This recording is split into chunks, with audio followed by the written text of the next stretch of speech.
Nunca prometí ser tu prostituta personal, dijo mi esposa, después de rechazar cualquier intimidad cada noche durante un mes completo tras nuestra boda. Pero yo descubrí su verdadero motivo. Estoy de pie ante el juez con los documentos de anulación en mis manos temblorosas. Valeria está sentada al otro lado de la sala, con los brazos cruzados y esa misma expresión de superioridad que ha llevado durante todo este mes infernal. Su abogado, un hombre con un traje gris impecable, me mira como si fuera basura. Mi abogado, el señor Navarro, coloca una mano reconfortante en mi hombro. Mi nombre es Alejandro. Tengo 31 años y hace exactamente 32 días me casé con la mujer que pensaba era el amor de mi vida. Hoy pido que ese matrimonio nunca haya existido legalmente. La historia comenzó hace 2 años en la cafetería de la universidad donde ambos trabajábamos. Yo era profesor de literatura, ella era coordinadora de eventos académicos. Valeria era hermosa, elegante, culta. Hablábamos de Borges y Cortázar durante horas. Me enamoré de su inteligencia antes que de su rostro, o eso pensaba. Durante nuestro noviazgo, todo parecía perfecto. Salíamos a cenar, íbamos al cine, compartíamos amigos. La intimidad física existía, aunque siempre controlada por ella. Aún no estoy lista, decía cuando las cosas se ponían más intensas. Quiero esperar hasta el matrimonio para algo especial. Yo, romántico y tradicional, lo acepté. Pensé que era hermoso que valorara nuestra conexión emocional por encima de la física. Planeamos una boda íntima, 50 invitados en un precioso jardín a las afueras de Madrid. Gasté los ahorros de 5 años en ese día. El vestido de Valeria costó 3.000 euros. El banquete, otros 8.000 euros. Las flores, la música, el fotógrafo, todo sumó 25.000 euros de mis ahorros personales. Valeria insistió en que ella se encargaría de la luna de miel, pero al final surgieron gastos inesperados y también corrieron de mi cuenta. Otros 5.000 euros para una semana en Tenerife. La ceremonia fue preciosa. Valeria estaba radiante. Cuando dijimos sí, quiero, sentí que mi vida finalmente tenía sentido. Los invitados aplaudieron, brindamos, bailamos. Mi madre lloraba de felicidad. El padre de Valeria me dio un fuerte abrazo y dijo: «Cuida bien de mi niña». Prometí que lo haría. Llegamos al hotel en Tenerife esa misma noche. Era un resort de 5 estrellas con vistas al océano. La suite nupcial tenía pétalos de rosa en la cama, champán en hielo y velas aromáticas por todas partes. Me sentía nervioso pero emocionado. Finalmente, tras 2 años de espera, compartiríamos nuestra primera noche como marido y mujer. Valeria salió del baño en pijama. No lencería, no una bata sensual. Un pijama de franela con estampados de gatos. «Estoy agotada», dijo, metiéndose bajo las sábanas. Fue un día muy largo. Buenas noches, Alejandro. Me quedé junto a la cama, todavía con mi camisa de vestir, mirándola con confusión.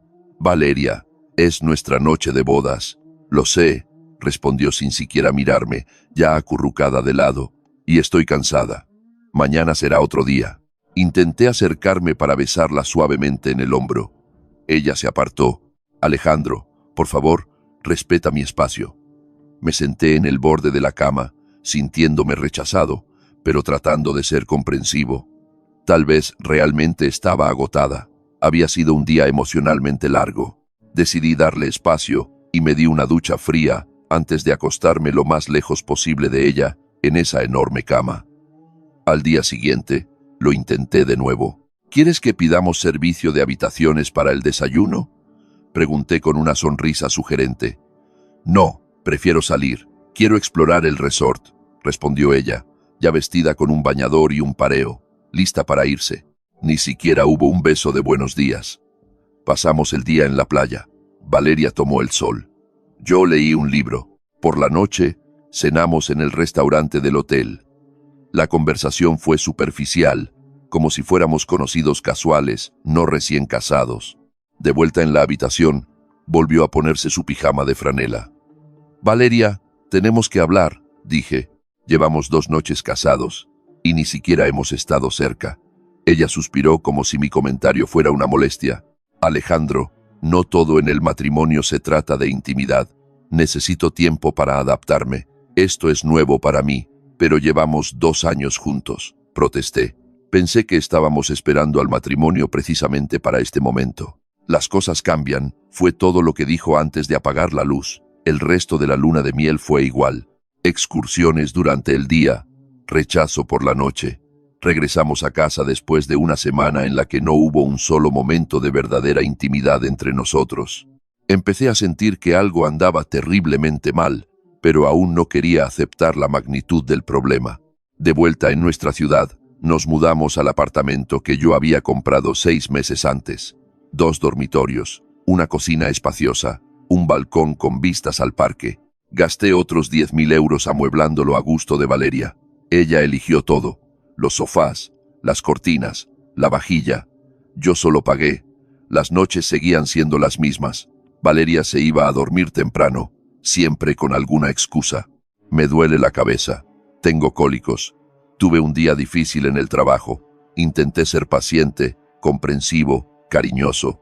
Cocinaba cenas románticas, compraba flores, ponía música suave. Nada funcionaba. Una noche, después de 3 semanas de matrimonio, reuní el valor para enfrentarla directamente. Valeria, esto no es normal. No hemos tenido intimidad ni una sola vez desde que nos casamos. Necesito entender qué está pasando. Me miró con esa expresión fría que empezaba a conocer demasiado bien. Alejandro, ya te lo dije. Necesito tiempo. ¿Por qué eres tan insistente? ¿Solo te casaste conmigo para eso? No respondí, sintiéndome culpable incluso por sacarlo a relucir. Me casé contigo porque te amo, pero la intimidad es una parte importante de un matrimonio.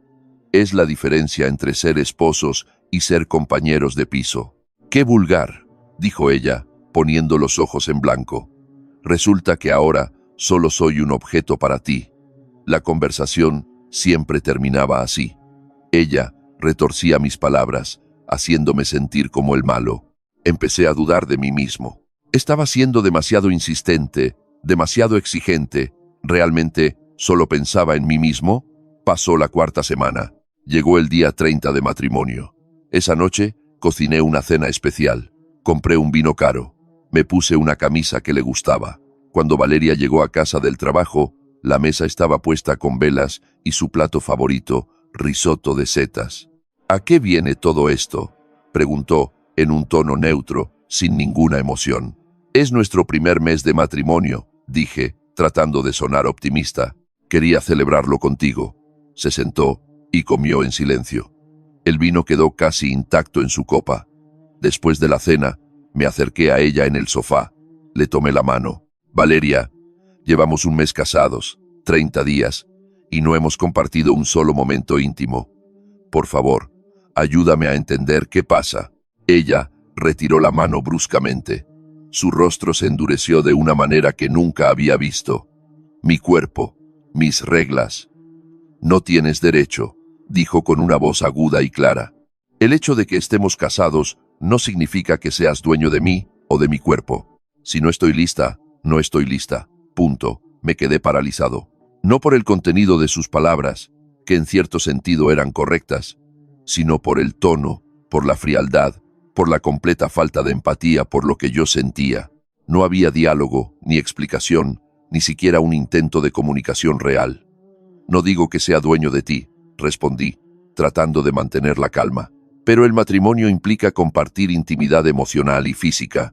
Si hay un problema, si algo te molesta, podemos hablarlo, podemos ir a terapia, pero necesito que me des algo más que un no me apetece. No necesito terapia, respondió ella, poniéndose de pie. Tú eres el que tiene un problema si crees que tienes derecho a mi cuerpo solo porque firmamos un papel. No es solo un papel. Mi voz finalmente se elevó.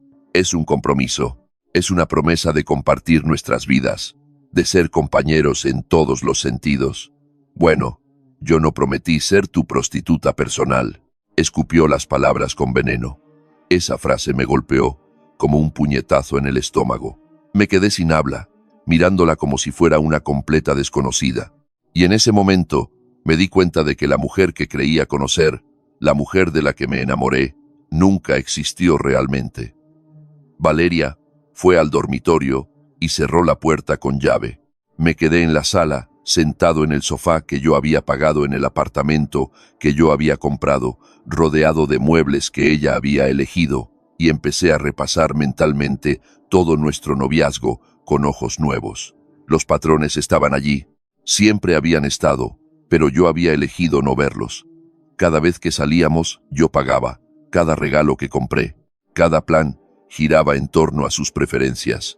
Ella nunca preguntaba qué quería yo, qué me gustaba, qué necesitaba, y cuando durante el noviazgo posponía la intimidad, lo interpreté como respeto por sus valores.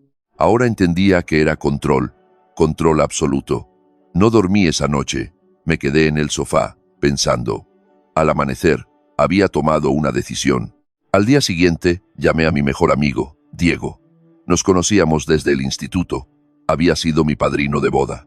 Necesitaba hablar con alguien que me conociera lo suficiente como para decirme la verdad, aunque doliera. Nos encontramos en una cafetería cerca de mi trabajo. Diego me miró con preocupación cuando me vio llegar.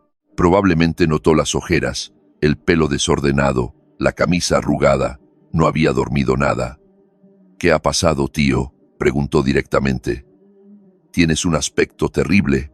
Se lo conté todo, desde la noche de bodas hasta el enfrentamiento de la noche anterior. Diego escuchó sin interrumpir.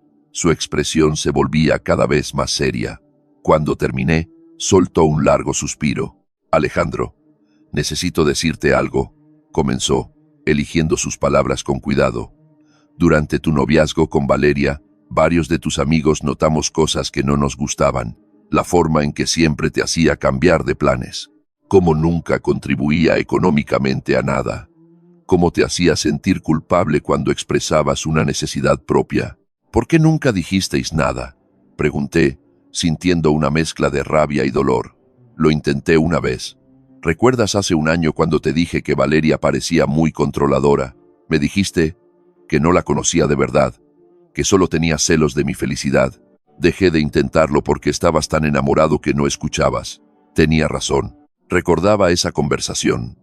Diego había intentado advertirme, y yo lo había apartado durante semanas, molesto porque no apoyaba mi relación. «¿Qué hago ahora?», pregunté, sintiéndome perdido. «Esa es tu decisión, tío. Pero te diré esto.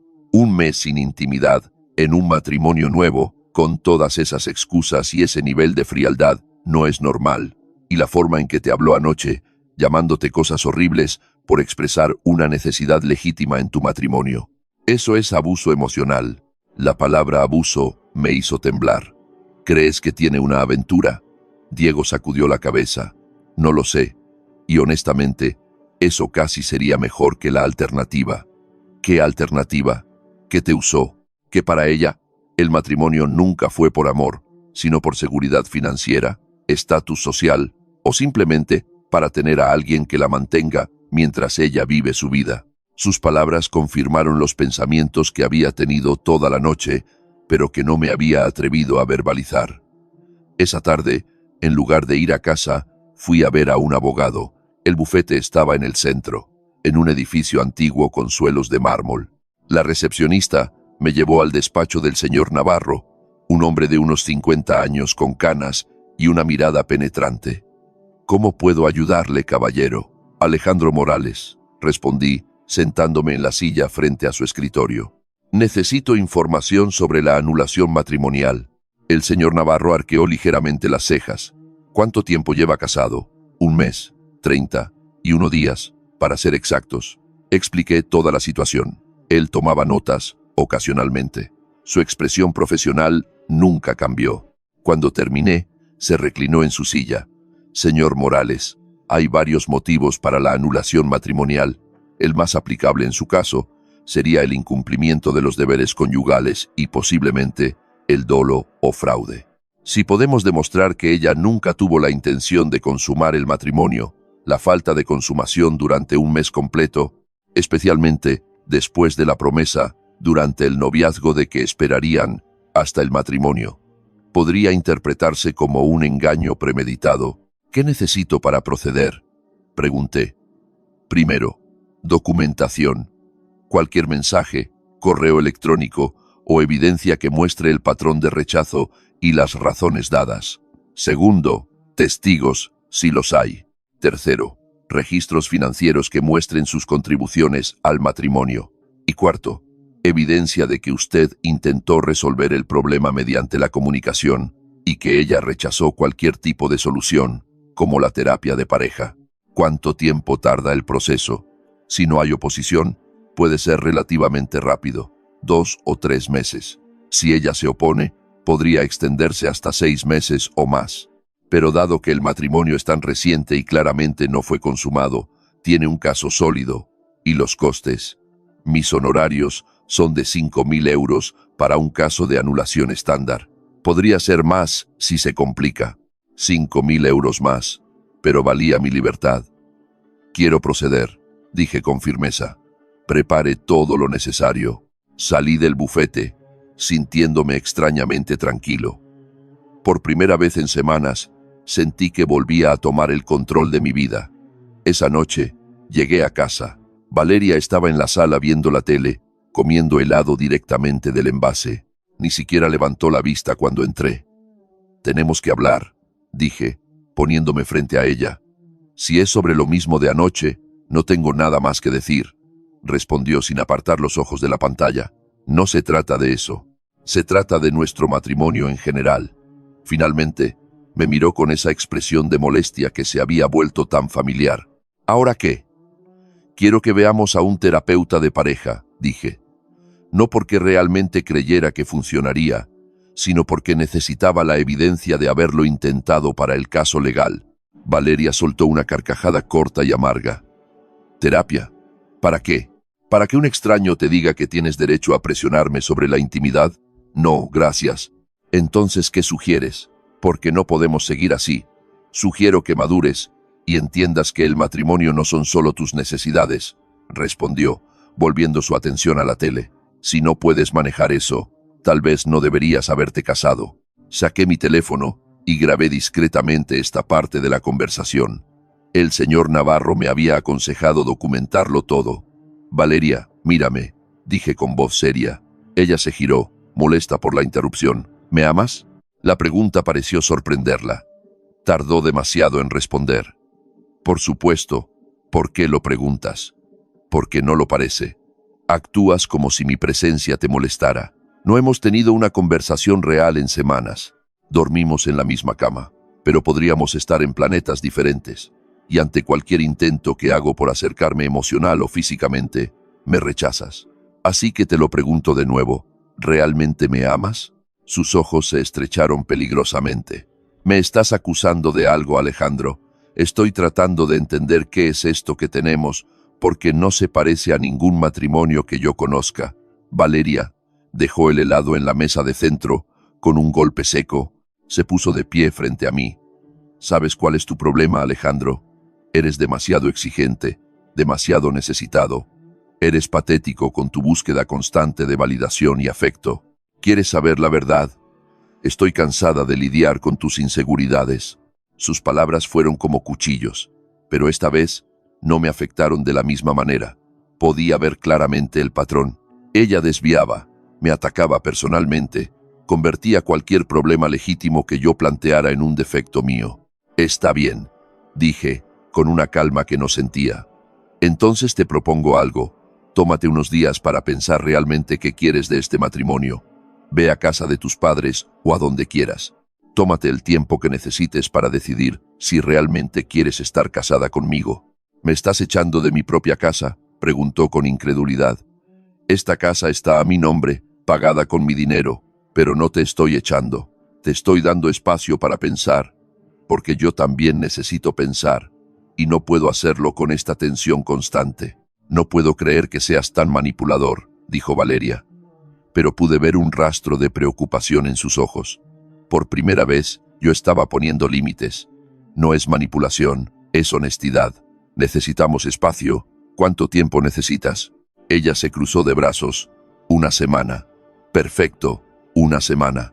Y Valeria, cuando volvamos a hablar, necesito honestidad completa sobre cómo te sientes, sobre lo que quieres, sobre todo, porque si no hay cambios reales, Si no hay voluntad de trabajar en esto juntos, entonces tendremos que discutir otras opciones. ¿Qué otras opciones?, preguntó con voz tensa. Lo que sea necesario para que ambos seamos felices, juntos o separados. No dije la palabra divorcio o anulación, pero el mensaje estaba claro. Valeria palideció ligeramente. No puedes hablar en serio. Hablo completamente en serio. El matrimonio requiere 2 personas comprometidas. Si solo hay una, no es un matrimonio. Esa noche, Valeria hizo una maleta y se fue a casa de sus padres. La despedida fue fría. Sin besos, sin abrazos, solo un nos vemos en una semana. Antes de que cerrara la puerta, me senté en el sofá del apartamento ahora vacío y silencioso. En lugar de sentir tristeza, sentí alivio. Por primera vez en un mes, podía respirar sin sentir un peso constante en el pecho. Al día siguiente, contraté a un investigador privado. El señor Navarro me había sugerido descartar cualquier posibilidad de infidelidad, ya que eso reforzaría el caso de anulación si existiera. El investigador, un hombre discreto llamado Mendoza, me aseguró que tendría resultados en una semana. También aproveché ese tiempo para revisar las finanzas compartidas. Valeria tenía acceso a una cuenta conjunta que abrí después del matrimonio, donde depositaba mi salario mensual para los gastos del hogar.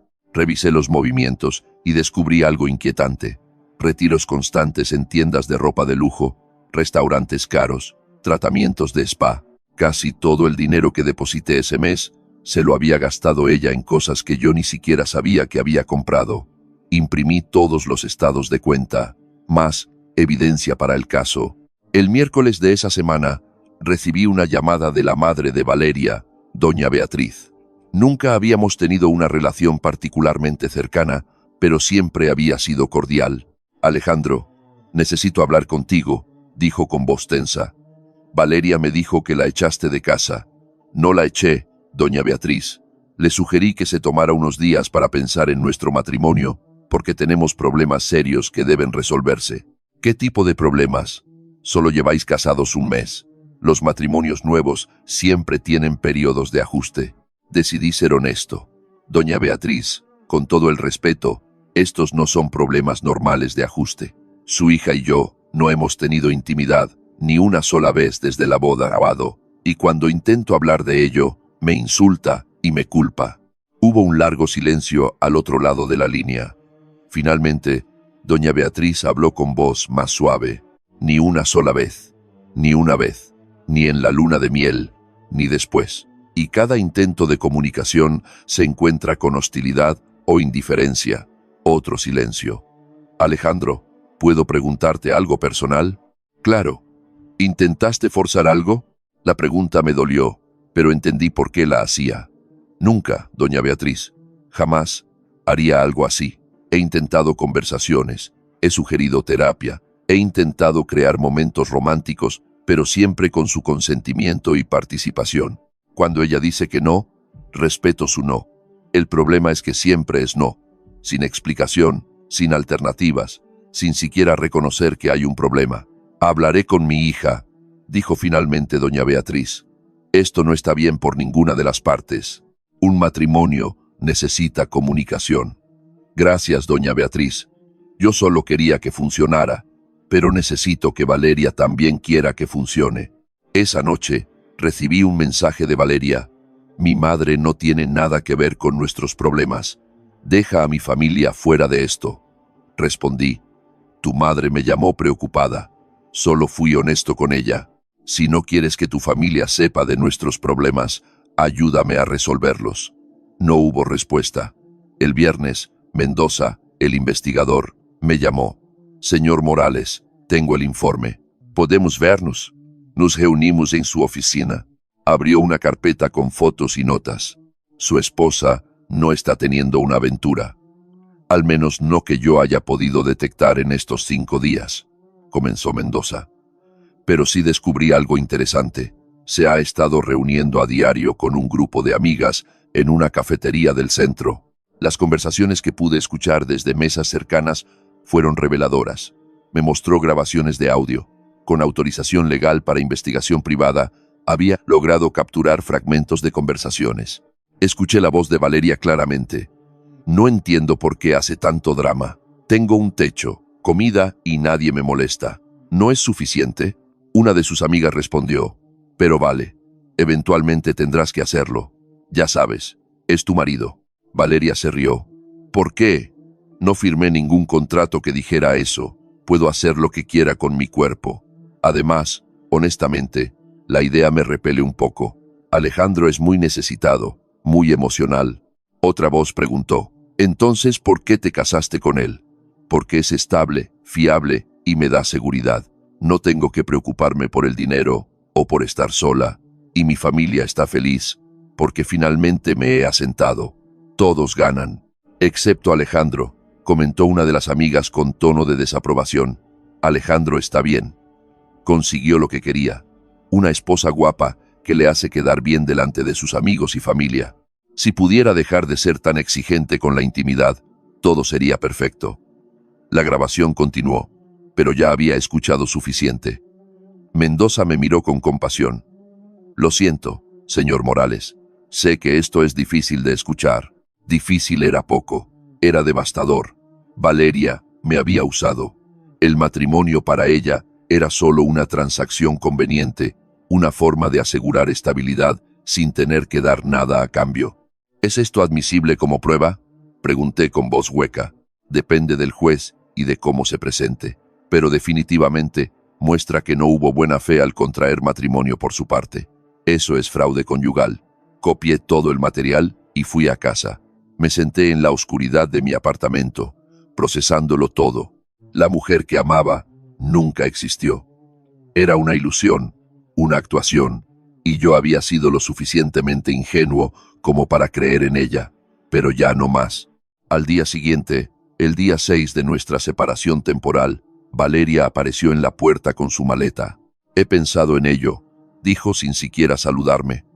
Podemos intentar que esto funcione, pero tienes que ser menos insistente con la intimidad. Dame tiempo, eventualmente sucederá. La miré. Esta mujer que había prometido amarme, honrarme y respetarme, y todo lo que veía era a alguien que me veía como un medio para un fin. Pasa, dije, haciéndome a un lado. Tenemos que hablar. Valeria entró en el apartamento con un aire de importancia, como si me estuviera haciendo un favor al regresar. Dejó su maleta junto a la puerta y fue directa a la cocina a por agua.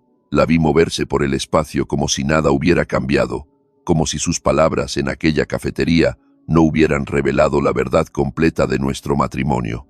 Y bien, dijo, apoyándose en la encimera con el vaso en la mano. ¿De qué quieres hablar? Me senté en el sofá. Mantuve la voz tranquila. Quiero entender algo, Valeria. Cuando te pedí matrimonio hace un año, cuando planeamos nuestra boda, cuando dijiste sí, quiero frente a nuestras familias y amigos, ¿qué esperabas realmente de este matrimonio? Ella parpadeó. Claramente, no esperaba esa pregunta. ¿A qué viene esto? Solo responde a la pregunta. ¿Qué esperabas? Valeria suspiró dramáticamente. Esperaba un compañero, un aliado, alguien con quien compartir mi vida. Lo mismo que espera todo el mundo. ¿Y la intimidad? ¿La conexión física?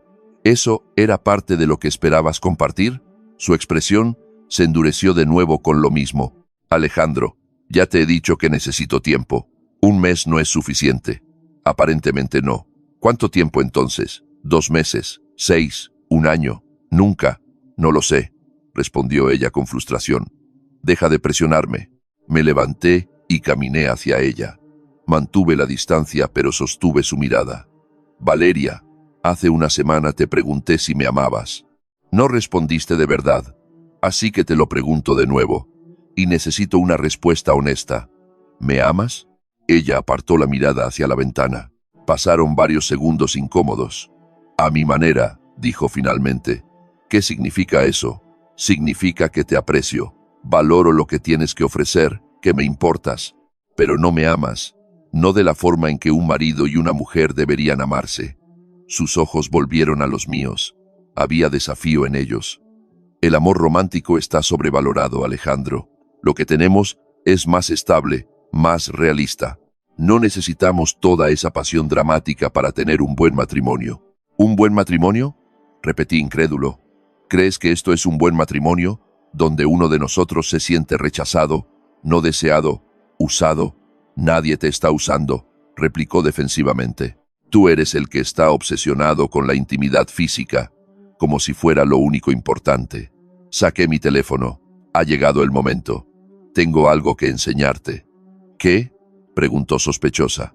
Reproduje la grabación de la cafetería. Su voz llenó el apartamento. No entiendo por qué hace tanto drama. Tengo un techo, comida y nadie me molesta. ¿No es suficiente? El color desapareció del rostro de Valeria. Sus ojos se abrieron con asombro y luego con rabia. Me estabas espiando. Contraté a un investigador. Sí, necesitaba saber si había alguien más, si había una razón externa para tu rechazo. Lo que descubrí fue peor que una aventura. Peor, tener una conversación privada con mis amigas es peor que ser infiel. Cuando esa conversación revela que me ves como nada más que un proveedor de seguridad financiera. Cuando admites que nuestro matrimonio es solo una transacción conveniente para ti. Cuando dices que la idea de tener intimidad conmigo te repele. Sí, es peor porque significa que todo fue una mentira desde el principio. Valeria puso el vaso de agua en la encimera con tal fuerza que pensé que se rompería. ¿Y qué esperabas? Que fuera la esposa perfecta que cocina, limpia y está disponible para ti cuando te apetezca. Estamos en el siglo XXI. Esperaba una compañera, dije con firmeza. Alguien que me viera como algo más que una fuente de ingresos.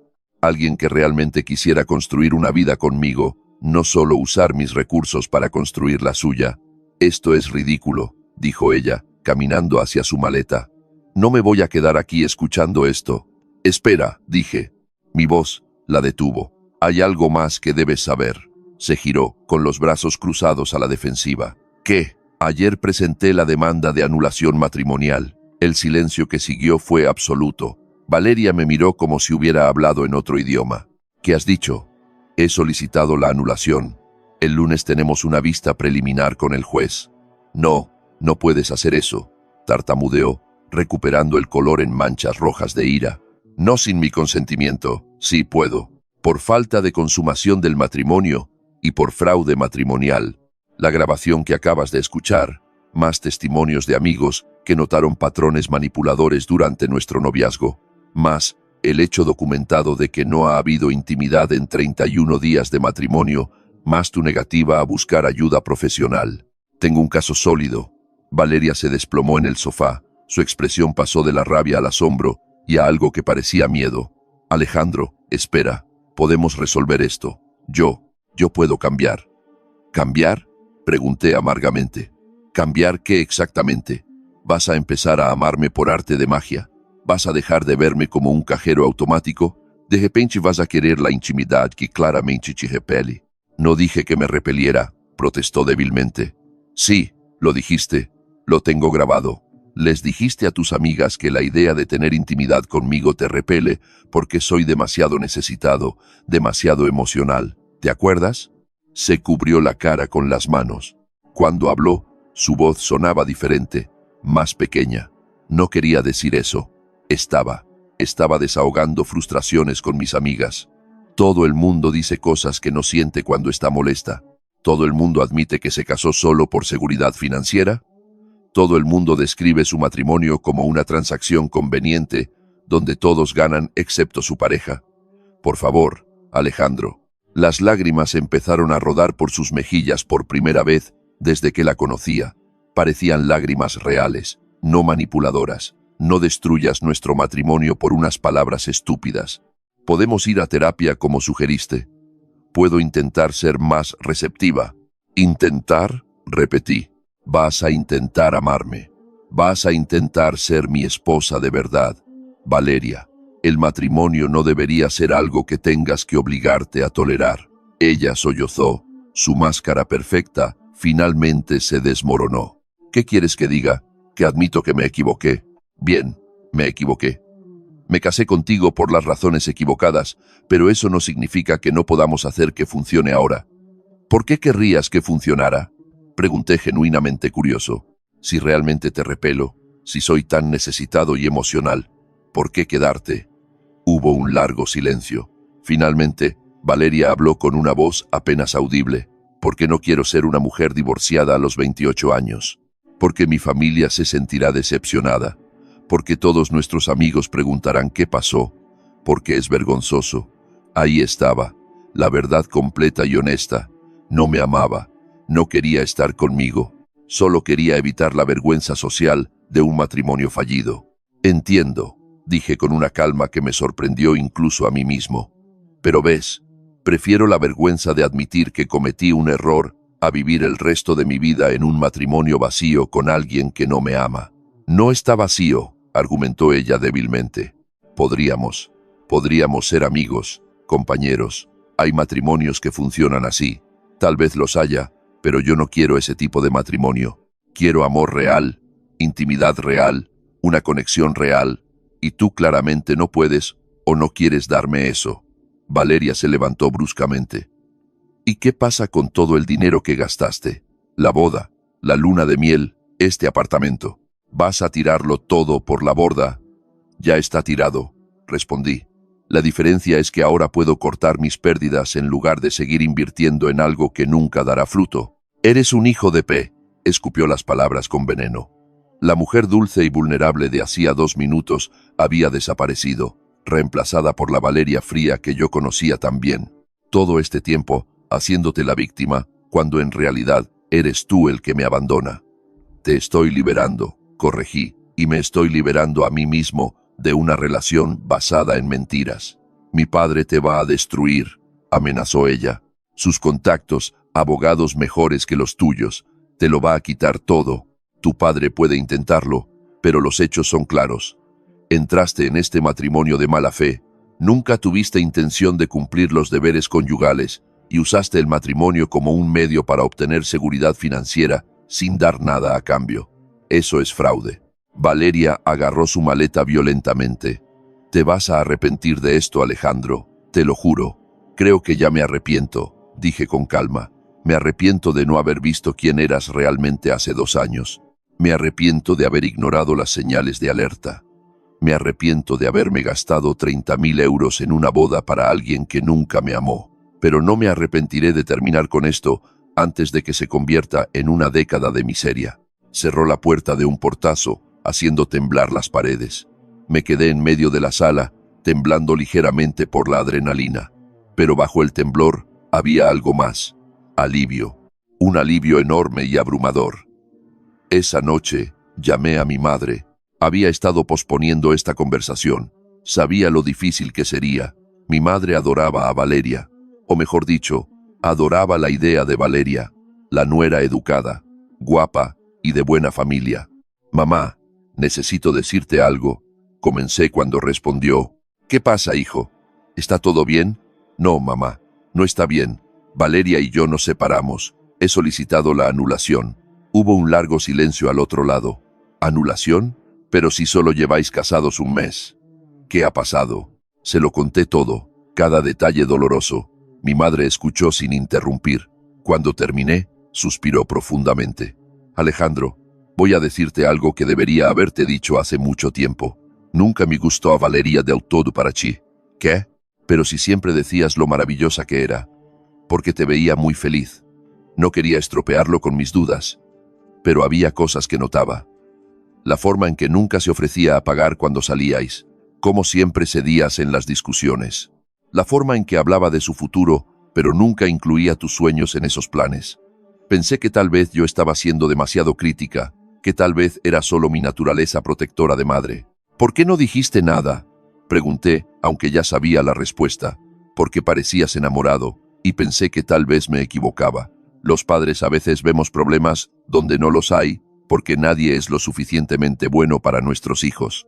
Pero ahora, oyendo todo esto, veo que mis instintos eran correctos. He cometido un error enorme, mamá. No, hijo, cometiste el error de confiar en alguien que no lo merecía. Pero lo estás corrigiendo ahora, antes de que sea demasiado tarde. Eso no es un error. Eso es valentía. Mucha gente se queda en matrimonios miserables durante décadas porque tiene miedo de admitir que se equivocó. Tú te enfrentas a la verdad después de solo 1 mes. Eso es admirable. Sus palabras me reconfortaron más de lo que esperaba. Papá se sentirá decepcionado. Tu padre se sentirá orgulloso de ti por defender tu propia valía. Ya he hablado con él. Está completamente de tu lado. Después de colgar con mi madre, finalmente me permití procesarlo todo por completo. Me senté en el balcón, con una cerveza, mirando las luces de la ciudad.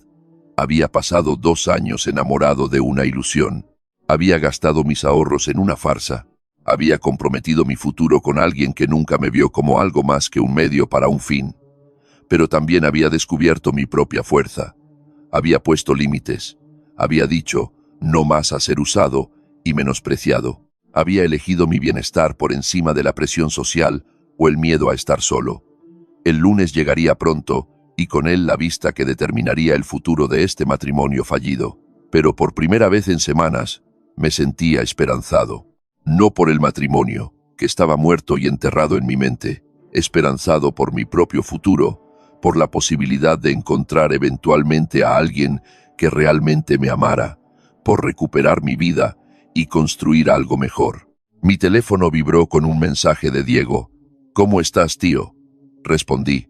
«Mejor de lo que he estado en mucho tiempo». Y era verdad. El lunes llegó con un cielo despejado y frío.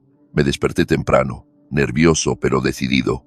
Me puse mi mejor traje, el mismo que había llevado para mi boda, hacía solo 5 semanas. La ironía no se me escapaba. El señor Navarro me había pedido que nos reuniéramos en su despacho 1 hora antes de la vista para repasar los detalles finales. Cuando llegué, encontré a Diego ya esperándome en recepción. Le había pedido que viniera para apoyarme moralmente. «¿Listo?», preguntó Diego, poniéndose de pie al verme entrar. «Tan listo como puedo estar», respondí. El señor Navarro nos saludó en su despacho. Sobre su escritorio había una carpeta gruesa con toda la documentación, estados bancarios, las grabaciones de Mendoza, mensajes de texto, testimonios por escrito de amigos que habían presenciado el comportamiento de Valeria durante nuestro noviazgo. «Señor Morales, antes de entrar en la sala, necesito prepararle para lo que puede pasar», comenzó el abogado. «La otra parte tiene representación legal. El señor Vargas es conocido por ser agresivo en sus tácticas. Intentará pintarle como un marido abusivo, controlador, posiblemente incluso violento. Es importante que mantenga la calma sin importar lo que digan». «Entiendo», asentí. «También es probable que traigan a sus propios testigos, su familia, tal vez amigos, dispuestos a mentir bajo juramento. Esté preparado para escuchar versiones distorsionadas de eventos que usted recuerda de forma completamente distinta». «¿Y nuestra evidencia?», pregunté. «¿Son admisibles las grabaciones?». «Sí, las grabaciones obtenidas por el investigador privado en espacios públicos son admisibles. Además, el hecho de que documentara sus intentos de comunicación y su sugerencia de terapia de pareja, que ella rechazó, refuerza significativamente su caso. Pero prepárese, esto no será fácil». Llegamos al juzgado a las 9:30. La vista estaba programada para las 10. En el pasillo fuera de la sala, vi a Valeria por primera vez desde que dejó nuestro apartamento.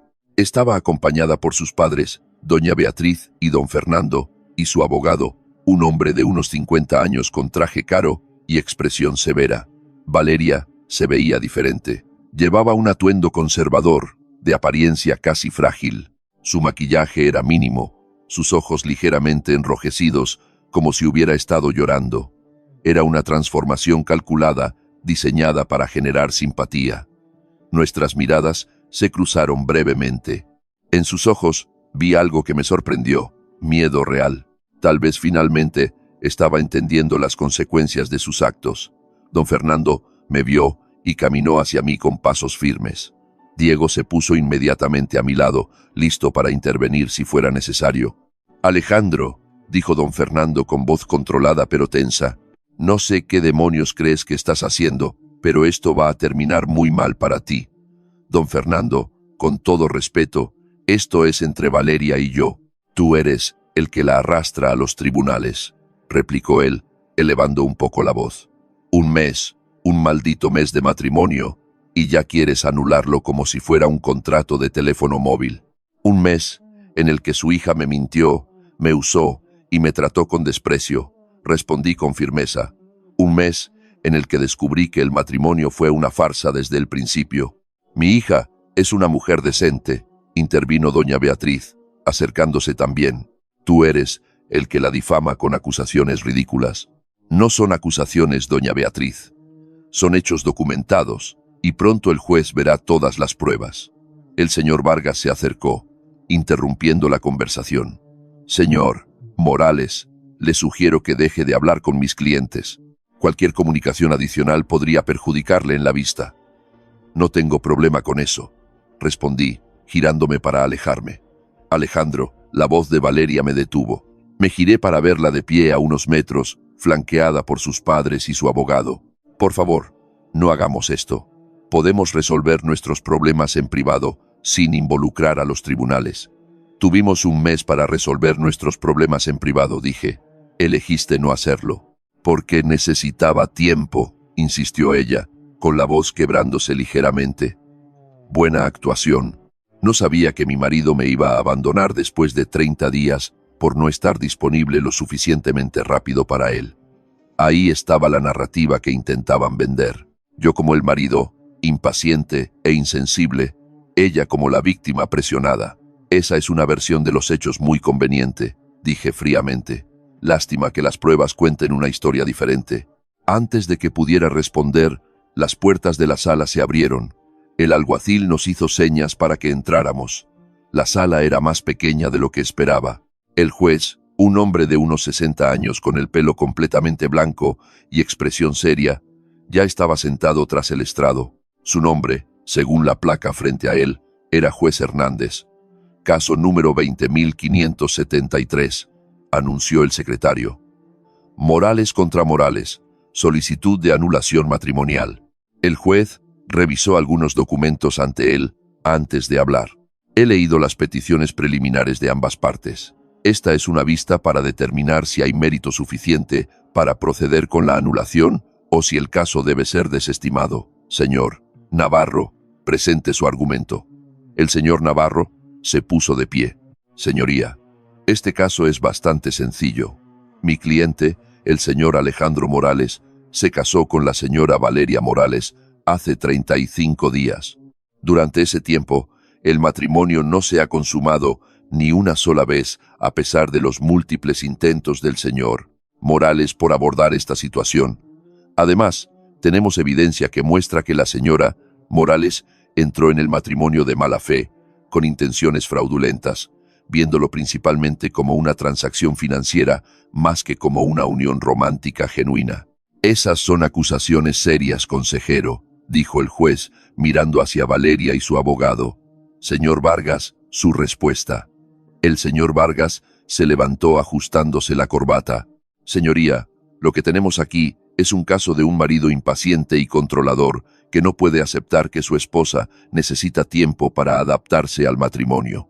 La señora Morales es una mujer que valora la conexión emocional por encima de la física, algo completamente comprensible y dentro de sus derechos.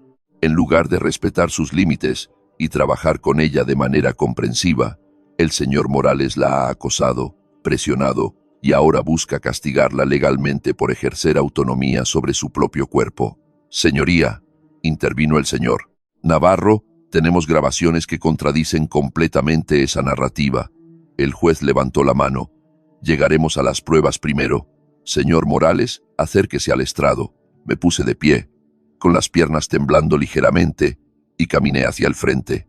El juez me estudió por un momento. Señor Morales, explíqueme con sus propias palabras por qué busca la anulación de su matrimonio apenas un mes después de la ceremonia. Respiré hondo. Señoría, me casé con Valeria porque creía que la amaba y que ella me amaba a mí.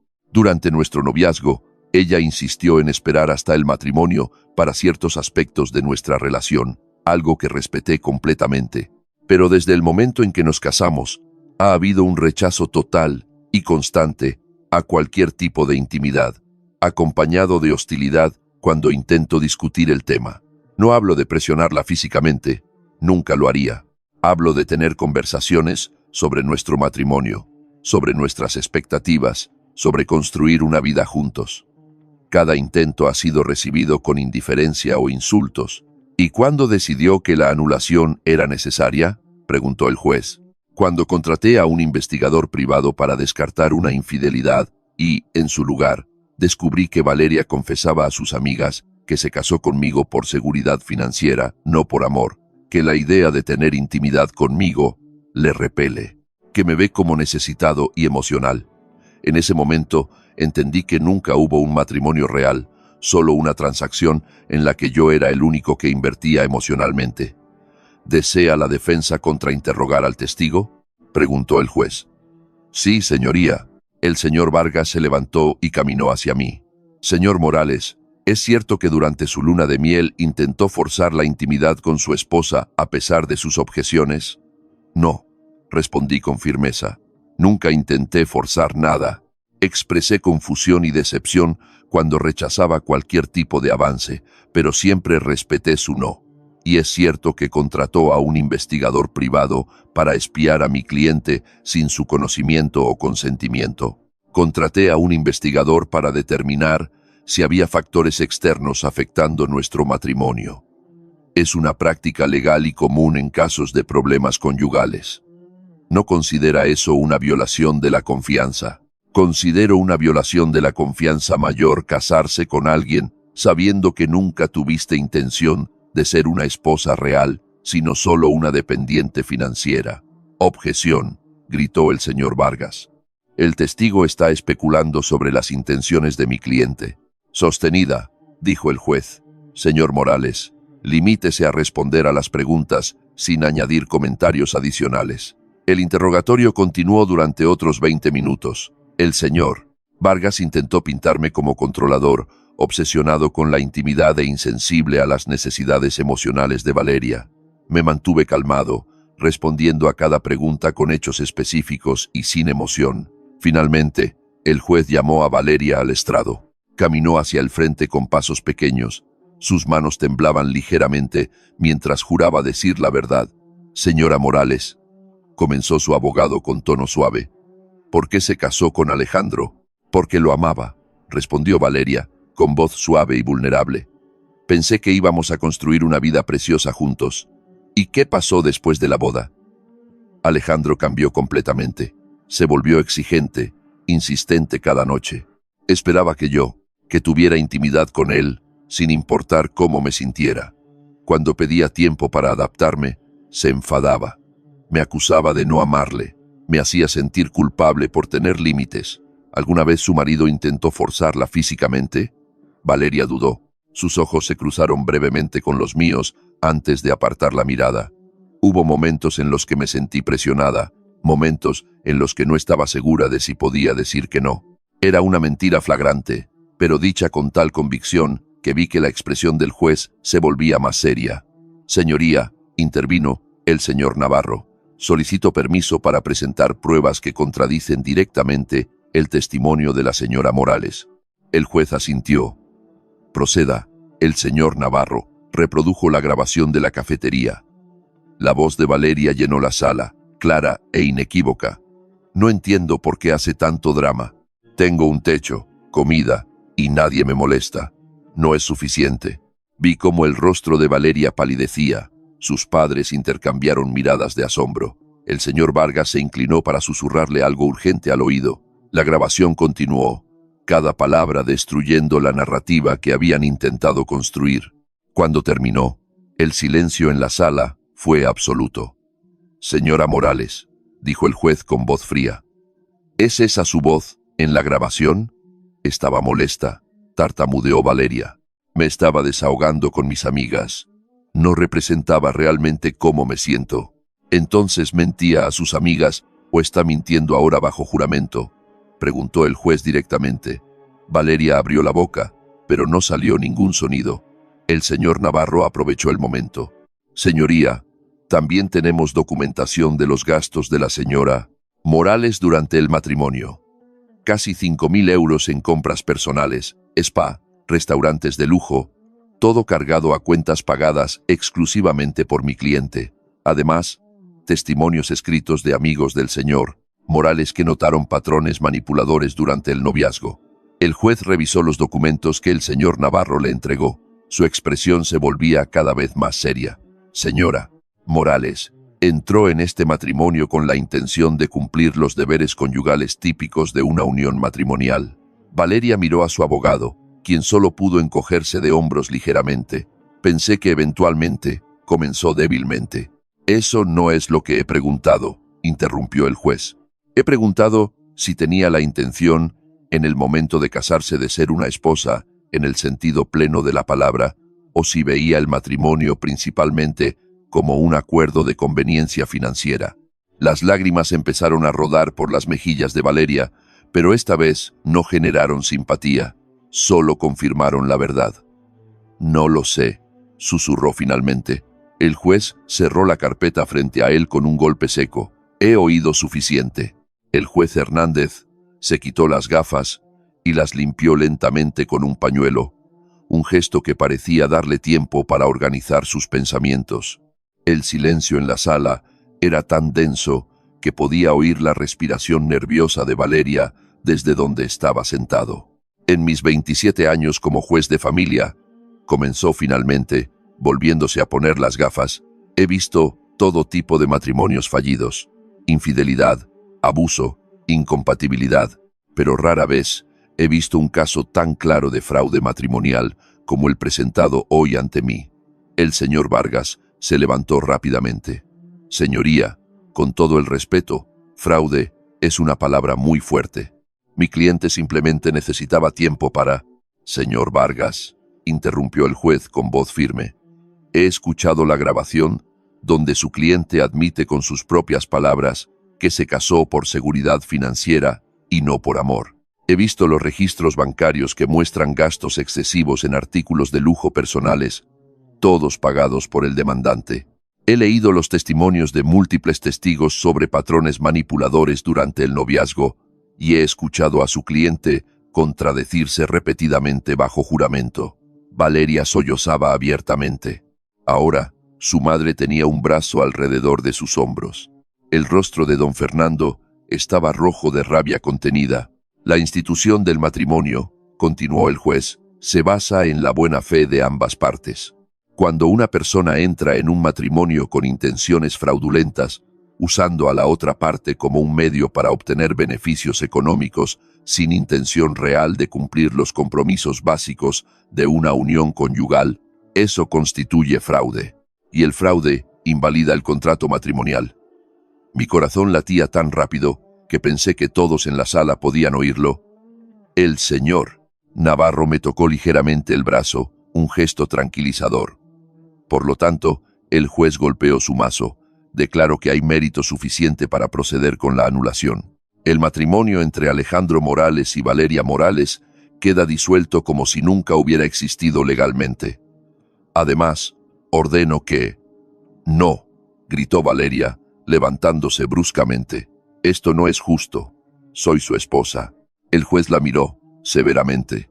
Señora Morales, le sugiero que se siente inmediatamente o la haré retirar de mi sala. Él prometió cuidar de mí, continuó Valeria, ignorando las advertencias tanto del juez como de su propio abogado que intentaba callarla. Hicimos votos. No puede decidir simplemente que no cuentan porque no consiguió lo que quería cuando quería. Señora Morales, la voz del juez era ahora de acero. Usted hizo esos votos de mala fe. Los votos matrimoniales no son un contrato unilateral donde usted obtiene todos los beneficios sin ninguna responsabilidad. Ahora siéntese o será retirada por la fuerza. Doña Beatriz finalmente logró tirar de Valeria hacia su asiento, donde se desplomó llorando histéricamente. Su padre parecía devastado, probablemente procesando por primera vez quién era realmente su hija. Como decía, continuó el juez. Además de la anulación, ordeno lo siguiente. La señora Morales debe devolver todos los artículos de valor significativo adquiridos con los fondos del señor Morales durante el mes de matrimonio o su equivalente en efectivo. Esto incluye, pero no se limita a, joyas, ropa de diseñador y cualquier otro artículo que exceda los 1.000 euros de valor individual. El señor Vargas se levantó de nuevo. Señoría, eso es excesivo. Mi cliente, su cliente, interrumpió el juez con frialdad. Gastó casi 5,0 euros del dinero de su marido en lujos personales mientras se negaba a cumplir cualquier aspecto de sus obligaciones matrimoniales. Si considera eso excesivo, consejero, le sugiero que reconsidere su definición de la palabra. Además, todos los regalos entregados durante el matrimonio, bajo falsas pretensiones, deben ser devueltos o su valor compensado. Giré un poco para mirar a Valeria. Su rostro estaba completamente desencajado. Las lágrimas arruinaban su maquillaje cuidadosamente aplicado. Por un momento, casi sentí lástima por ella. Casi. El señor Morales, continuó el juez, conservará la propiedad exclusiva del apartamento adquirido antes del matrimonio, así como todos los muebles y pertenencias. La señora Morales tiene 5 días para retirar cualquier pertenencia personal del domicilio bajo la supervisión de un alguacil. Lo consideraré necesario, señoría, dijo el señor Navarro inmediatamente. Adicionalmente, dado que el matrimonio se anula por fraude, la señora Morales no tiene derecho a pensión compensatoria ni a ninguna otra forma de manutención. Cada parte sale con lo que trajo al matrimonio. Nada más, nada menos. Don Fernando finalmente encontró su voz. Con todo el respeto, señoría, mi hija tiene derecho a... Su hija, interrumpió el juez con frialdad, tiene derecho exactamente a nada, señor Fernando. Entró en este matrimonio de mala fe, como demuestra su propia confesión grabada. Si usted cree que eso le da algún derecho sobre los recursos del señor Morales, entonces está tan equivocado como ella. El golpe fue devastador. Vi cómo don Fernando se hundía en su asiento, derrotado. Doña Beatriz lloraba en silencio, probablemente dándose cuenta de que la imagen perfecta de su hija había sido destruida por completo. Finalmente, el juez dijo: ordeno a la señora Morales cubrir los costes legales del señor Morales relacionados con este proceso, que según los documentos presentados ascienden a 5.000 euros. Tiene 30 días para realizar el pago completo. No tengo 5.000 euros, exclamó Valeria entre sollozos. Entonces, le sugiero que venda algunos de esos artículos de lujo que compró con el dinero de su exmarido, respondió el juez sin simpatía, o que consiga un trabajo. Este tribunal no tiene más asuntos que tratar con respecto a este caso. La anulación es efectiva de inmediato. Caso cerrado. El mazo resonó con finalidad absoluta. Me quedé sentado un momento, procesando lo que acababa de pasar. Era libre. Legalmente, era como si el matrimonio nunca hubiera existido, como si Valeria nunca hubiera sido mi esposa. El señor Navarro me dio una palmadita en el hombro. Felicidades, señor Morales, no podría haber salido mejor. Diego me abrazó fuertemente. Lo lograste, tío, eres libre. Al otro lado de la sala, Valeria era prácticamente sacada en vilo por sus padres. Su abogado recogía sus documentos con expresión de derrota. Antes de salir, Valeria se giró para mirarme una última vez. Su rostro era una máscara de resentimiento, dolor y vergüenza. Espero que estés feliz, dijo con voz ronca. Has destruido mi vida. Las palabras no me afectaron como lo habrían hecho un mes atrás. No despertaron culpa, ni dudas, ni ganas de disculparme o arreglarlo. Ahora, después de todo lo que descubrí, solo veía a alguien que nunca asumió la responsabilidad de sus propios actos. Yo no destruí tu vida, Valeria, respondí con calma. Tú destruiste la tuya, creyendo que podías usar a la gente sin consecuencias. Espero que aprendas algo de esto, pero honestamente, lo dudo. Ella abrió la boca para responder, pero su padre la tiró suavemente hacia la puerta. Vamos, hija, ya has hecho suficiente daño por hoy. Los vi salir, una familia desmoronándose bajo el peso de la verdad. Parte de mí sintió pena por los padres de Valeria, especialmente por doña Beatriz, quien probablemente nunca supo realmente en quién se había convertido su hija. Pero otra parte de mí reconoció que ellos también habían contribuido al problema, criando a alguien que creía que podía manipular su camino por la vida. Salimos del juzgado a la brillante luz del mediodía.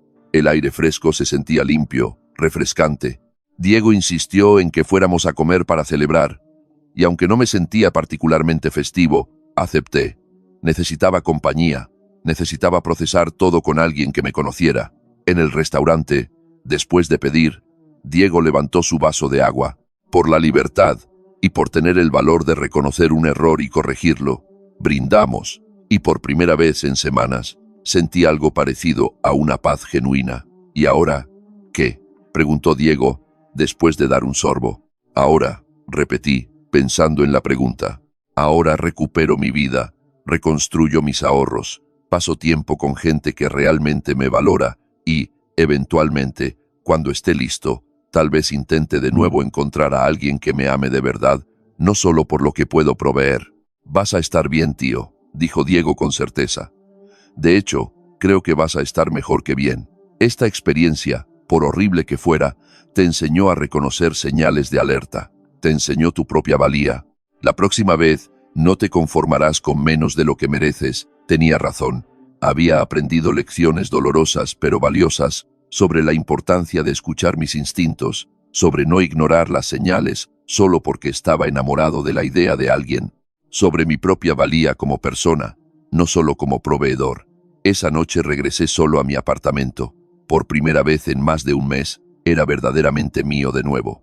No había tensión en el aire, ni rechazo esperándome, ni hostilidad silenciosa, solo paz. Caminé por las habitaciones, visualizando cómo sería mi vida a partir de ahora. El cuarto de invitados que Valeria había llenado con su ropa podría convertirse en un despacho. El espacio de la sala que ella dominaba podría reorganizarse a mis preferencias.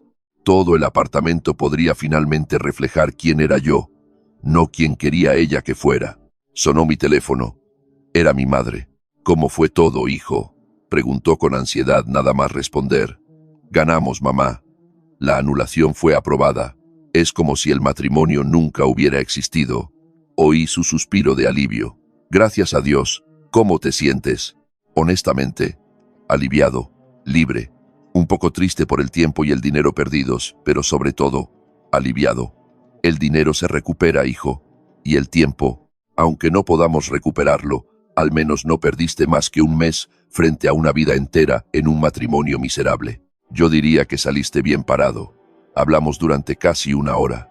Mi madre compartió historias de conocidos que se habían quedado en matrimonios infelices durante años, incluso décadas, por miedo o presión social. En comparación, mi situación no parecía tan terrible.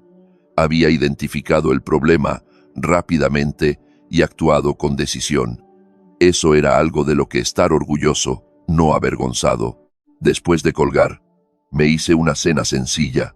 Mientras comía solo en mi mesa del comedor, reflexioné sobre todas las cenas tensas con Valeria, las conversaciones superficiales, el sentimiento constante de caminar sobre cáscaras de huevo. Esta cena solitaria era infinitamente más agradable. Los días siguientes fueron una mezcla de tareas prácticas y curación emocional. El viernes, con un alguacil presente, Valeria vino a recoger sus pertenencias. Llegó con su padre y dos hermanos que yo no conocía muy bien. La interacción fue fría, profesional, sin palabras innecesarias. Empacó su ropa, sus zapatos, sus productos de baño.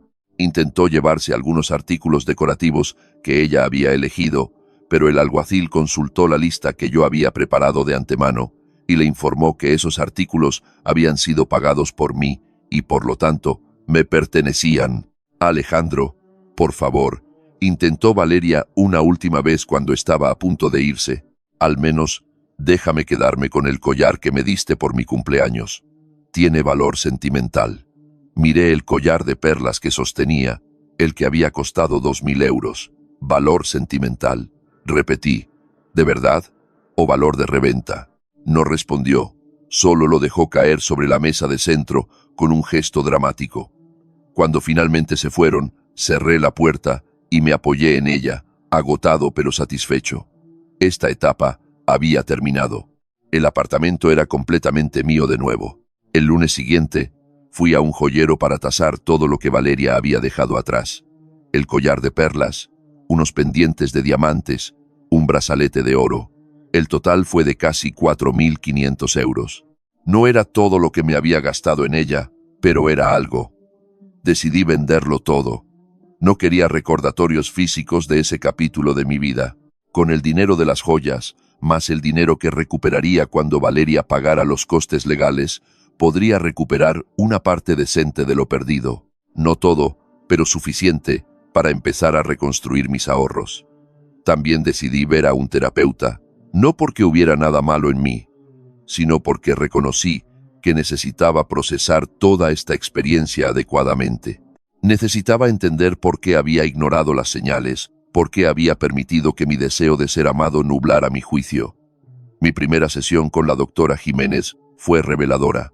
Me ayudó a ver patrones en mi historial de relaciones, tendencias a priorizar las necesidades de los demás sobre las mías, a confundir ser necesitado con ser amado.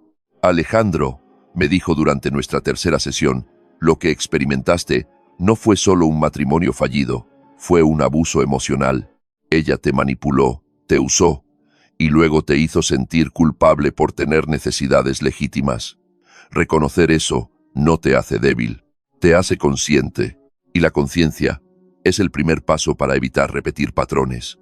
Sus palabras me liberaron de una culpa residual que ni siquiera sabía que cargaba. No había sido mi culpa.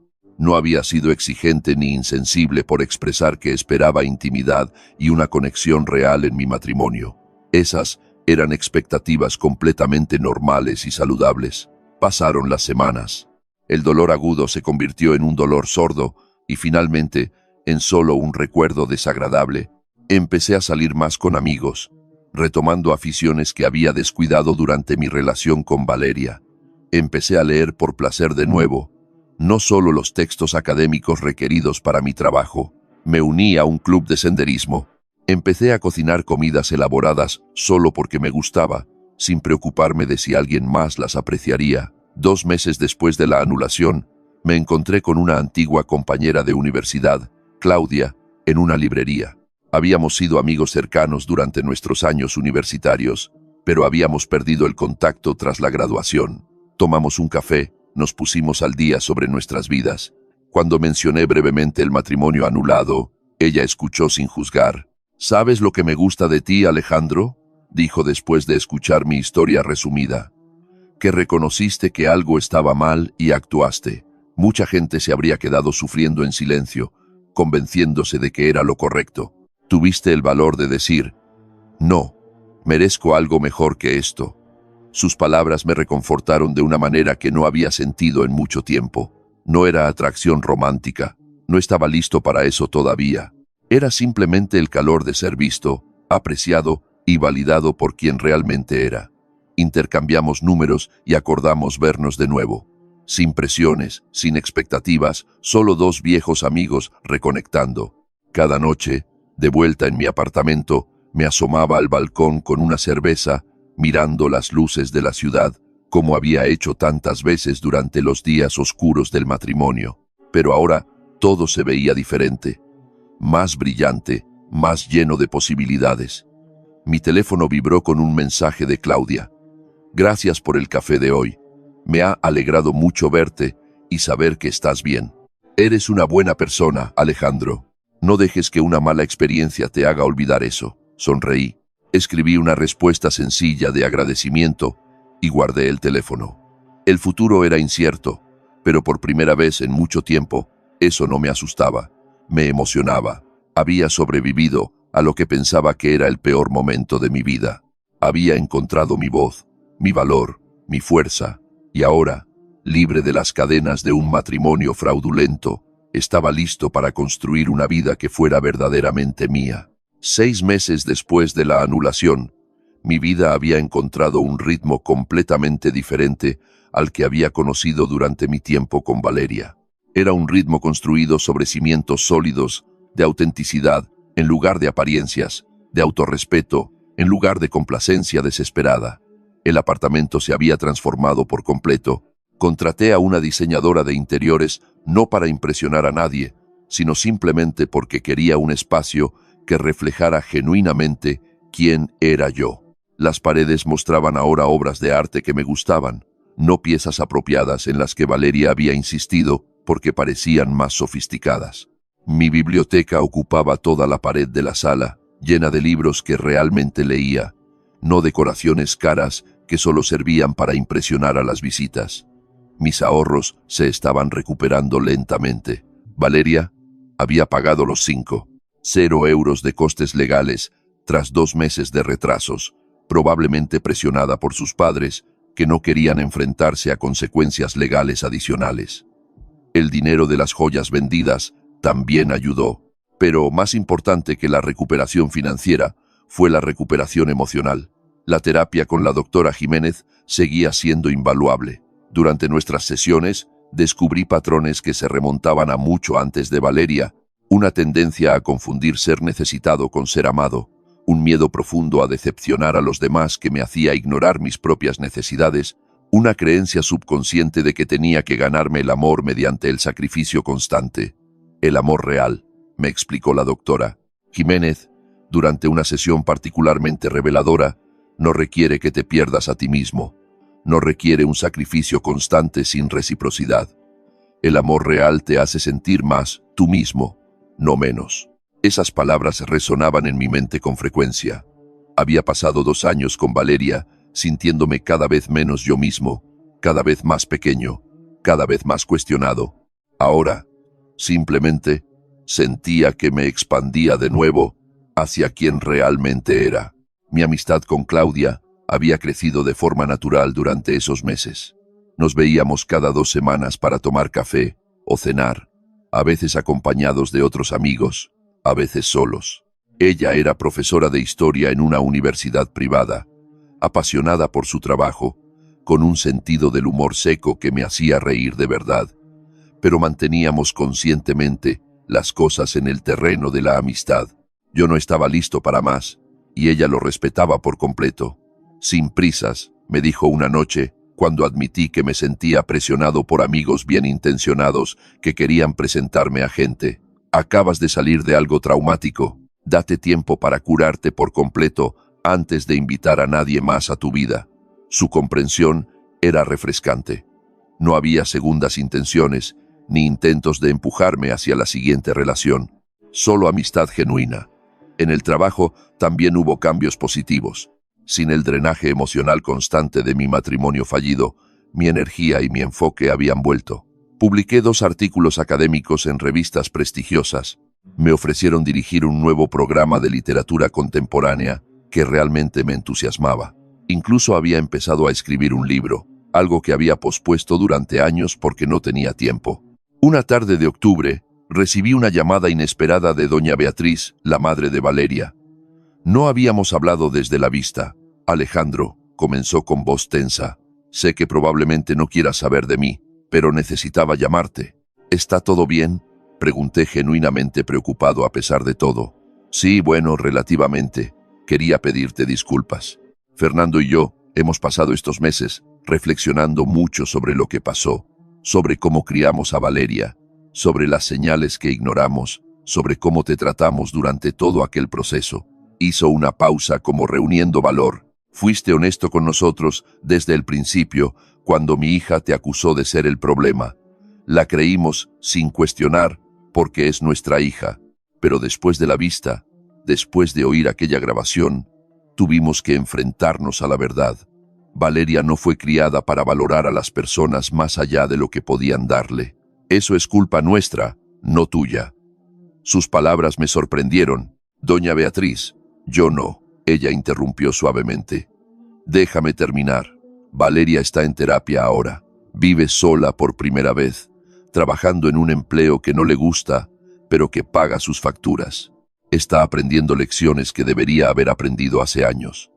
Y aunque es doloroso verla sufrir, Fernando y yo reconocemos que es necesario. Me alegra saber que está buscando ayuda, dije, sinceramente.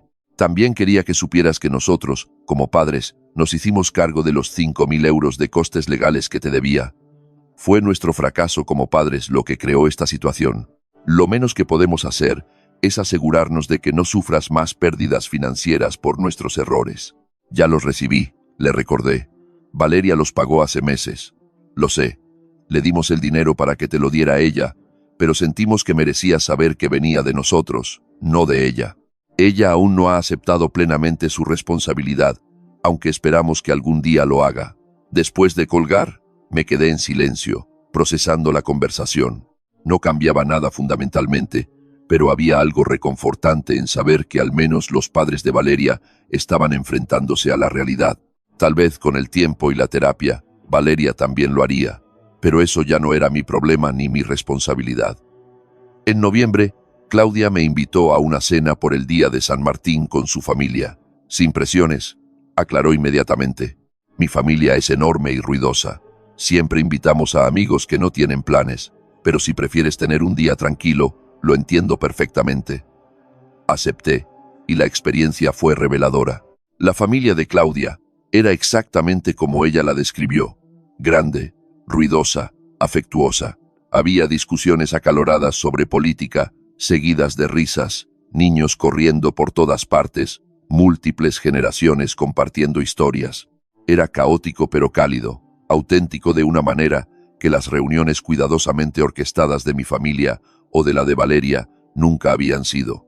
Durante la cena, el padre de Claudia, don Manuel, un hombre de unos 60 años, con el pelo completamente canoso y ojos amables, se sentó a mi lado. Claudia nos contó un poco sobre tu situación, dijo directamente, pero sin malicia. Anulación matrimonial después de un mes. Sí, confirmé, preparándome para el juicio o la lástima. Mi hermano pasó por algo parecido hace años, continuó don Manuel. Se casó con una mujer que resultó estar enamorada de su cuenta bancaria, no de él. Duró 2 años antes de que se diera cuenta. Siempre dijo que su único arrepentimiento fue no actuar después del primer mes, cuando ya sabía que algo andaba mal. Así que, desde mi perspectiva, tomaste la decisión correcta en el momento adecuado.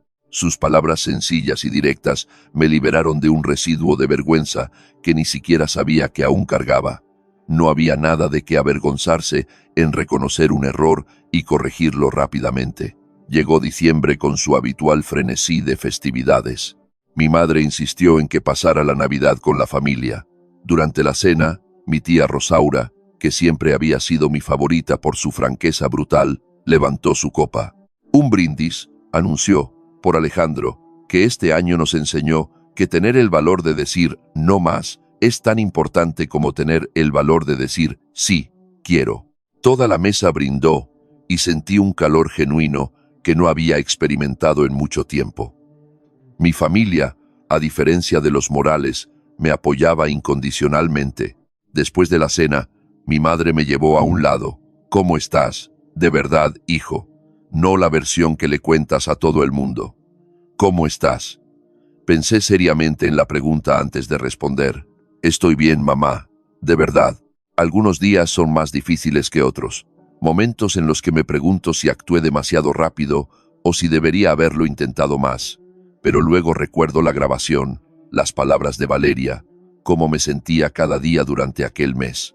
Y sé que tomé la decisión correcta. En el futuro, ¿planeas intentarlo de nuevo algún día? Algún día, respondí, cuando esté listo, cuando me haya curado por completo, cuando pueda entrar en una relación como una persona completa, no como alguien que busca a otro para que lo complete. Mi madre me abrazó fuertemente. Ese es mi hijo inteligente. Enero, un año después de mi boda con Valeria, decidí hacer algo simbólico. Cogí mi anillo de bodas, que guardaba en un cajón desde la anulación, y lo vendí en una joyería que compraba oro. No valía mucho, 300 euros, pero no se trataba del dinero, se trataba de soltar completamente aquel capítulo. Con ese dinero, más un poco más de mis ahorros, compré un billete de avión a un lugar que siempre había querido visitar, la Alhambra de Granada, y luego un recorrido por Andalucía. Durante mi matrimonio con Valeria, había pospuesto aquel viaje porque a ella no le interesaba la historia antigua y prefería destinos de playa y compras. Ahora, libre de aquellas restricciones, podía finalmente perseguir mis propios sueños. El viaje fue transformador. De pie ante la belleza de los palacios nazaríes, rodeado de historia, sentí una claridad que no había experimentado en años. La vida era vasta, llena de posibilidades, y yo era libre de explorarlas todas. Durante el viaje, conocí a otros viajeros solitarios, compartimos historias, caminamos juntos por senderos desafiantes, nos reímos de nuestros respectivos errores y lecciones aprendidas. Una mujer francesa llamada Margot, que también se estaba recuperando de una relación tóxica, me dijo algo que se me quedó grabado. Lo contrario del amor no es el odio, es la indiferencia. Cuando finalmente puedas pensar en tu ex sin sentir nada, ni bueno ni malo, entonces sabrás que te has curado por completo. Regresé de aquel viaje renovado, con una perspectiva más amplia sobre mi propia experiencia. Lo que Valeria me hizo fue terrible, pero no era único. Millones de personas se enfrentaban a traiciones similares, relaciones basadas en mentiras, matrimonios que resultaban ser ilusiones. La diferencia era lo que elegías hacer con esa experiencia. Podías dejar que te definiera, te amargara, te hiciera temeroso de volver a confiar, o podías usarla como una lección, como un catalizador, para conocerte mejor y establecer límites más fuertes. Yo elegí lo segundo.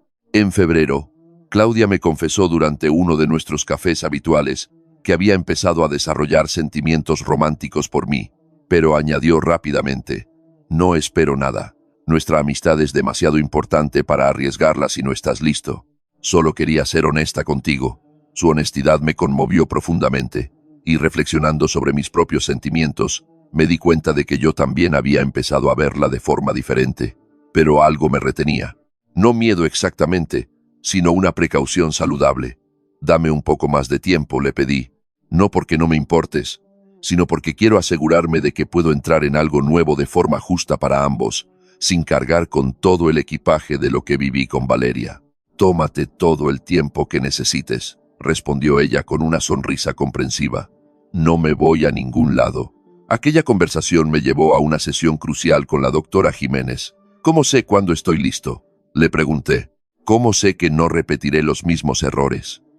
Nunca tendrás garantías absolutas, respondió sabiamente. Pero hay señales. ¿Puedes pensar en Valeria sin sentir una rabia consumidora? ¿Has identificado los patrones que te llevaron a ignorar las señales de alerta? ¿Tienes límites claros sobre lo que es aceptable y lo que no en una relación? ¿Puedes imaginar una relación donde tus necesidades también importen, no solo las de tu pareja? Reflexioné sobre cada pregunta. Sí, podía pensar en Valeria con algo cercano a la indiferencia ahora, una molestia ocasional por el tiempo y el dinero perdidos, pero no la furia consumidora de los primeros meses. Sí, había identificado mis patrones gracias a la terapia. Sí, tenía límites mucho más claros ahora. Y sí, podía imaginar una relación sana donde ambas personas contribuyeran por igual. Creo, dije lentamente, que estoy casi listo. No del todo todavía, pero casi. Entonces estás en el lugar correcto. Ladra. Jiménez sonrió. El casi listo es a menudo el momento perfecto. Significa que has hecho el trabajo, pero reconoces que la curación es continua. En marzo, 15 meses después de mi desastrosa boda, invité a Claudia a cenar. No uno de nuestros cafés informales habituales, sino una cena real con la intención explícita de que fuera una cita. ¿Estás seguro?, preguntó ella cuando la invité.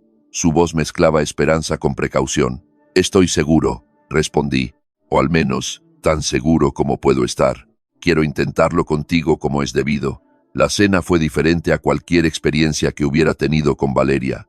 Conversaciones reales, donde ambos compartían por igual, risas genuinas, planes que tenían en cuenta los deseos de ambos. Cuando al final de la noche la acompañé a su coche, me incliné para besarla suavemente. Fue un beso lleno de posibilidades, de nuevos comienzos, de esperanza. Gracias por esperarme, le dije. Gracias por hacer el trabajo para estar listo, respondió ella. Las cosas con Claudia progresaron de forma lenta e intencionada, sin fusión inmediata de vidas, sin mudanzas apresuradas, ni compromisos prematuros, solo dos personas conociéndose genuinamente, construyendo algo sólido sobre bases honestas. Cuando finalmente le conté la historia completa sobre Valeria, varios meses después de empezar nuestra relación, ella escuchó sin juzgar. Puedo ver por qué esa experiencia te marcó, dijo pensativamente, pero también puedo ver cómo te hizo más fuerte, más consciente. Algunas de las cosas que más valoro de ti, tu claridad sobre tus límites, tu insistencia en la comunicación honesta, tu disposición a tener conversaciones difíciles de inmediato, en lugar de dejar que se pudran todas esas, vienen de lo que aprendiste. Tenía razón. Valeria me había herido profundamente, pero inadvertidamente me había enseñado lecciones invaluables sobre mi propia valía, sobre la importancia de la reciprocidad en las relaciones, sobre no confundir el amor con el sacrificio unilateral. 2 años después de la anulación, estaba de pie de nuevo en el balcón de mi apartamento. Pero esta vez no estaba solo. Claudia estaba a mi lado, su mano entrelazada con la mía. Acabábamos de regresar de conocer a su familia extendida en Guadalajara, un viaje que había sido todo lo que una experiencia familiar debería ser: cálida, acogedora, auténtica. ¿En qué piensas?, preguntó Claudia, apretando suavemente mi mano.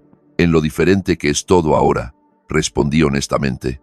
Hace 2 años, estaba aquí de pie, sintiéndome miserable, atrapado, solo a pesar de estar casado. Ahora estoy aquí contigo y me siento más acompañado que nunca. ¿Alguna vez te arrepientes?, preguntó ella, con voz cuidadosa, de haber pasado por todo aquello con Valeria. Pensé seriamente en la pregunta. Me arrepiento del dolor, me arrepiento del dinero perdido, me arrepiento de no haber visto las señales antes, pero no me arrepiento de la experiencia completa porque me trajo aquí, me enseñó quién no quiero ser y lo que no toleraré, y eventualmente me trajo a ti. Ella sonrió, apoyando la cabeza en mi hombro. Gracias por dejarme ser parte de tu vida. Gracias a ti por ser alguien que hace que mi vida valga la pena ser compartida, respondí. Unas semanas después, recibí un mensaje inesperado de Valeria. Era el primero, desde la anulación, hacía casi 2 años. Sé que probablemente no quieras saber de mí, pero estoy en terapia. Y mi terapeuta me sugirió que hiciera un proceso de disculpa con las personas a las que herí. No espero que me perdones, pero necesito que sepas que ahora entiendo lo que hice. Usarte fue cruel. Casarme contigo sin amarte de verdad fue imperdonable. Has sido más honesto y decente conmigo de lo que yo lo fui nunca contigo. Espero que hayas encontrado la felicidad que yo te negué. Te la mereces. Leí el mensaje varias veces. Sonaba genuino, muy diferente de las acusaciones y defensas de hacía 2 años. Se lo enseñé a Claudia, quien lo leyó pensativamente. ¿Vas a responder?, preguntó. No lo sé, admití. Parte de mí solo quiere dejarlo en el pasado. Otra parte siente que tal vez un cierre adecuado sería bueno para ambos. No hay una respuesta incorrecta, dijo Claudia. Haz lo que sientas que es mejor para ti. Después de pensarlo un día, respondí brevemente. Gracias por tu honestidad. Te deseo lo mejor en tu proceso de curación. Cuídate. Sencillo, sin resentimiento, pero también sin invitación a más comunicación. Fue suficiente. Hoy, 3 años después de aquella desastrosa noche de bodas, estoy en un lugar que nunca imaginé posible durante los días oscuros de aquel matrimonio fallido. Claudia y yo estamos comprometidos, pero nos tomamos nuestro tiempo para llegar aquí. Llevamos viviendo juntos 6 meses, y cada día confirma que esta vez es diferente. Esta vez es real, sin rechazos, sin juegos, sin agendas ocultas, solo 2 personas que se valoran genuinamente, que contribuyen por igual a la relación, que se comunican honestamente, incluso cuando es difícil. Discutimos ocasionalmente, como todas las parejas, pero son discusiones productivas, donde ambos escuchan y buscan soluciones, no peleas donde uno manipula y el otro cede por agotamiento. Mis finanzas se recuperaron por completo. Incluso logré ahorrar más de lo que tenía antes de conocer a Valeria. El libro que empecé a escribir durante mi curación fue publicado el año pasado, una novela sobre segundas oportunidades y el valor de empezar de nuevo. No fue un superventas, pero las críticas fueron positivas y significó mucho para mí haberlo completado. En el trabajo, fui ascendido a director del Departamento de Literatura, una posición que me permite influir en el plan de estudios y ser mentor de profesores jóvenes. Es satisfactorio de formas en que la enseñanza simple nunca lo fue. Mi familia está feliz por mí, genuinamente feliz de verme con alguien que me trata bien. Mi madre adora a Claudia, no porque sea perfecta o impresionante, sino porque está claro que me hace feliz y que me respeta. A veces me pregunto, ¿qué habría pasado si hubiera ignorado las señales, si me hubiera quedado en aquel matrimonio, convenciéndome de que eventualmente mejoraría. Probablemente sería un hombre miserable ahora, mis ahorros agotados, mi autoestima destruida, años preciosos de mi vida desperdiciados en alguien que nunca me valoró. En cambio, tomé la decisión difícil, me enfrenté a la vergüenza social de un matrimonio anulado después de un mes. Soporté comentarios de conocidos que insinuaban que yo era el problema, que no lo había intentado lo suficiente. Gasté dinero en abogados y perdí más dinero en el proceso, pero recuperé algo mucho más valioso: mi vida, mi dignidad, mi futuro. La lección más importante que aprendí de toda esta experiencia es que el amor propio no es egoísmo. Poner límites no es crueldad. Y reconocer que cometiste un error no es un fracaso, es sabiduría. Merezco ser amado de la forma en que yo amo. Merezco reciprocidad, honestidad, respeto, y cualquiera que no pueda o no quiera dar eso, no merece un lugar en mi vida, sin importar lo perfecto que parezca sobre el papel. Valeria me enseñó lo que no quiero en una relación. Claudia me está enseñando cada día lo que una relación sana puede ser realmente. Y yo, a través del duro trabajo de la terapia y la autorreflexión, aprendí a ser el compañero que merezco tener. Mi esposa me negó la intimidad durante un mes completo después de casarnos. Cuando la enfrenté, me dijo que no tenía derecho a su cuerpo, así que solicité la anulación. Fue la mejor decisión que pude haber tomado jamás. ¿Alguna vez has tenido que tomar la difícil decisión de alejarte de una relación que sabías que era tóxica, incluso cuando todos esperaban que aguantaras? ¿Has experimentado esa liberación que surge al poner límites finalmente y respetarte a ti mismo?